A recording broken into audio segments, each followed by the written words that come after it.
Okay, so I hope my internet's working because if it's not, I'm going to just probably have to redo this.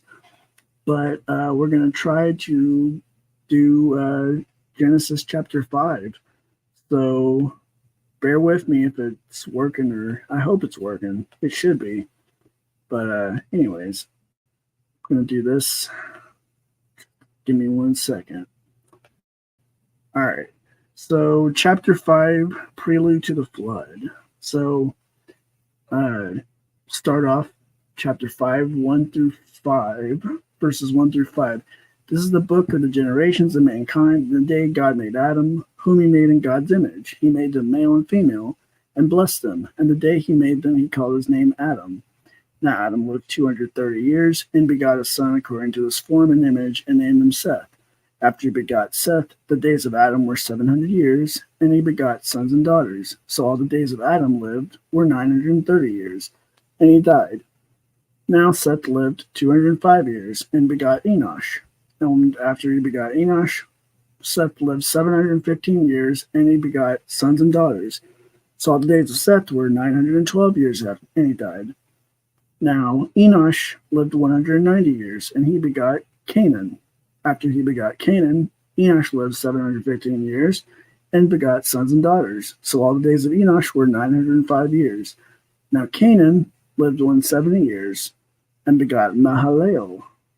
After he begot Mahalalel, Canaan lived 740 years, and begot sons and daughters. So all the days of Canaan were 910 years, and he died. Now Mahalalel lived 165 years, and he begot Jared. After he begot Jared, Mahalalel lived 730 years, and he begot sons and daughters. So all the days of Mahalalel were 895 years, and he died. Now Jared lived 162 years, and begot Enoch. After he begot Enoch, Jared lived 800 years, and begot sons and daughters. So all the days of Jared were 962 years, and he died. Now Enoch lived 165 years, and begot Methuselah. After he begot Methuselah, Enoch was well pleasing to God for 200 years, and begot sons and daughters. So all the days of Enoch were 365 years. Thus Enoch was well pleasing to God, and was not found, for God translated him. Now Methuselah lived 187 years, and he begot Lamech. After he begot Lamech, Methuselah lived 782 years, and he begot sons and daughters. So all the days of Methuselah were 965 years, and he died. Now Lamech lived 188 years, and he begot a son, and he called his name Noah, saying, He will give rest from our work and the toil of our hands, because of the ground that the Lord cursed. After he begot Noah, Lamech lived 565 years, and had sons and daughters. So all the days of Lamech were 753 years, and he died. And Noah was 500 years old, and he begot Shem, Ham, and Japheth.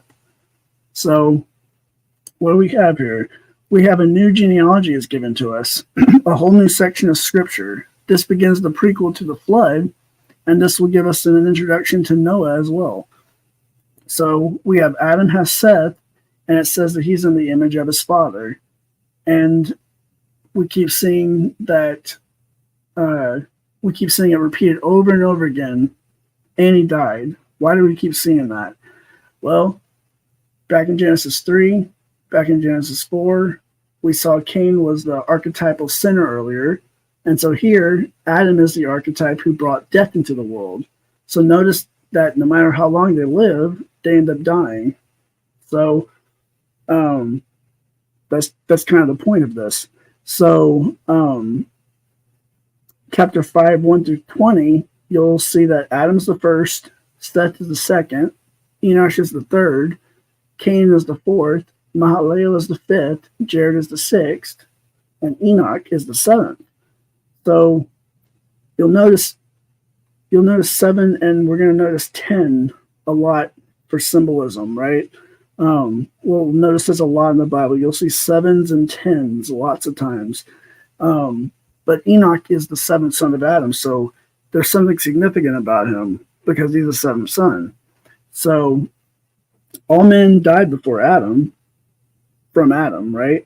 And after Enoch has Methuselah, he was well pleasing to God, and God translated him, which the word there for translated literally means moved him from one place to another. So God moves Enoch somewhere. And of course, since this podcast, we talk about Second Temple literature a lot. This will eventually inspire a whole variety of Enochic literature in the Second Temple period of Judaism, and it will inspire many books and even the New Testament itself. So we'll get books like Jubilees, First Enoch, the Book of Giants. That'll be all these. A lot of these will be, especially First Enoch. It'll be all about Enoch's journey to God's realm, because Enoch didn't die. And you'll find later Elijah also had this experience where we don't find him either. He doesn't die, right? He goes on a journey to God's realm. He was well pleasing to God enough that he didn't die. So, but we'll get to this. We'll talk about the Enochic literature a lot. I think I'm going to try to with Genesis 6, because it's going to involve the giants and the watchers and all sorts of stuff. So, yeah, should be good. So we're going to talk about. So we read just earlier. We said we saw all the ages and all the dates, like all the years. Are these important? Yes. So, remember how I've talked to y'all about that this is all visionary material? Well, if we go look at the Sumerian pre-flood age stories, we'll find that there's a list of Sumerian kings where they give us an even larger age of these kings' lives. So, the question, like I hear, and this is not to be disrespectful to creationists, just for the record, because I know some creationists will probably watch this, young Earth creationists, because they're not going to agree with me on this. But is Genesis 5 recording the actual ages of these people? Probably not. I don't think they are. I think what it likely is it's recording some kind of symbolism here. But so far, nobody actually really knows what all of the symbolism stands for yet. And it's kind of a mystery. But one thing we do know, we're given one clue here, and we know that Genesis 5 is a reaction to Sumerian and Old Babylonian Empire writings, right? So, and sometimes they call Old Babylon the first Babylonian Empire, by the way. But we know that there's some kind of reaction going on. Like, we know that Genesis is some kind of reactionary material to the Sumerian and Old Babylon religions. So, well, maybe it's not even a reaction because Genesis could have come first, right? But anyways, you have Enoch. He's the seventh son of Adam. And there's pretty obviously a connection to Sumerian religion here, because I can't say his name right, Enmendurana or Enmendurinki. His name means the chief of the powers of Duranki, which Duranki means the meeting place of heaven and earth, or literally the bond of above and below. So in Sumerian religion, he is the seventh pre-dynastic king of Sumer, and he's said to have reigned 21,000 years. And he was taught by the Upkalu, which those are the watchers in Genesis 6. They were taught by these beings called the Upkalu, and we would call them fallen angels today. But they're all taught by these people in Samaria. They're said to have been taught by the Upkalu.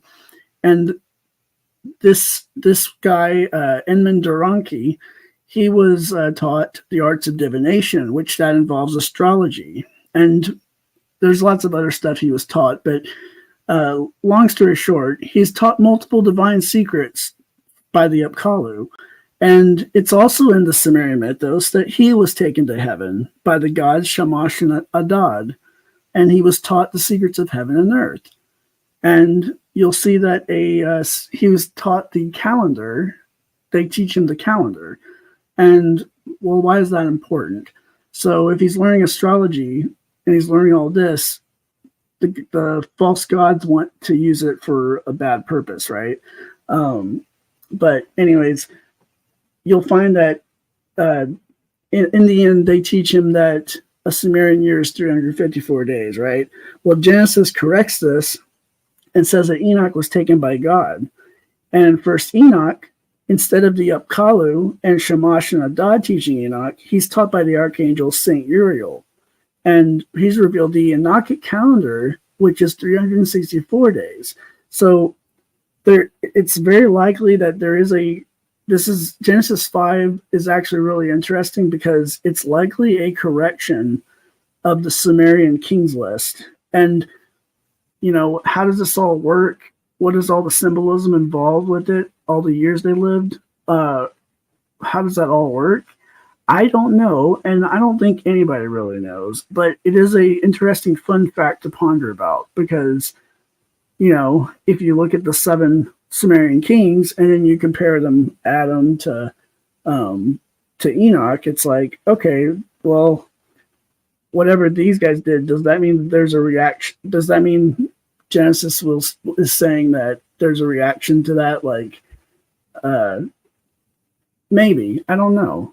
It's something that I've been kind of pondering about for the last few months, but that's just something I think is a fun fact. And it's kind of important, but mostly because if you're doing scholarship and you're just kind of looking into all this stuff, you're wanting to dig deeper into it.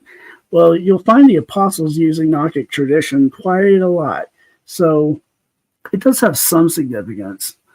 It's not salvation issues wise though. So just keep that in mind. But you'll find like St. Paul uses Enochic tradition in his letter to the Galatians. When he actually uses some of the years in Galatians, he probably is using the Enochic calendar, but it's up for debate. Anyways, St. Jude and St. Peter, they also use Enoch tradition directly to make their points. And you'll see that indirectly the other apostles, however, are also using this Enochic tradition, especially Matthew and John. And you can go look on my website and kind of see some of that because I've got Matthew up there. I don't think I have John up there yet, but I'm working on that too. So anyways, gonna keep going here.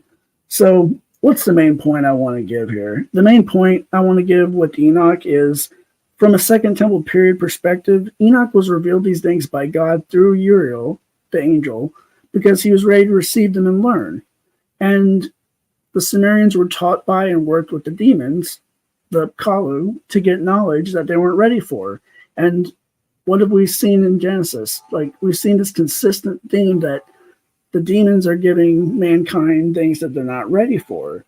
But God gives us what we're ready for if we're willing to receive it, right? So that's a consistent theme that we keep seeing throughout all of Scripture. And we'll definitely keep seeing it throughout Genesis. So anyways, now after Enoch, we have Methuselah begets Lamech. And this Lamech is not the evil one. And you'll notice that none of these names have been Hebrew ones either, right? So kind of interesting. But Noah begets Shem, Ham, and Japheth. I think I'll talk later about Japheth, but there's a fun little thing where his name might actually, in Greek, it might actually transliterate to Jupiter. So interesting, just interesting stuff.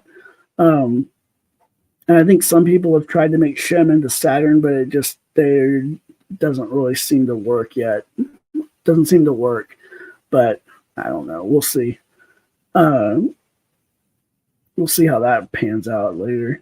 But anyways, again, 7 and 10, you'll see that these show up all the time in the Bible with symbolic meanings with them, right? And Noah's birth is not going to be any different. So you got Enoch is the 7th, Methuselah is the 8th, Lamech is the 9th, Then he has Noah, who is the 10th generation from Adam. And Noah's name means to give rest. And this Lamech, I don't know if he's singing a song or not, but he's definitely prophesying.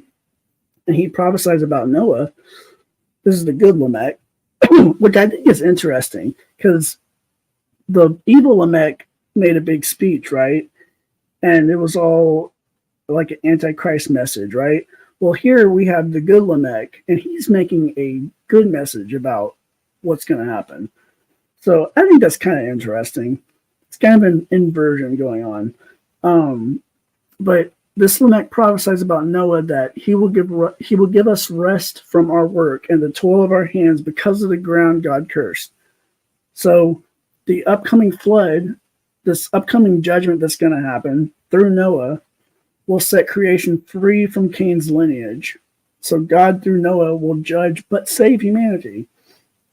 And this is a very interesting thing, too, because in the majority of other flood narratives, the gods decide to wipe out humanity because humans are too loud or they've done something to piss the gods off, right?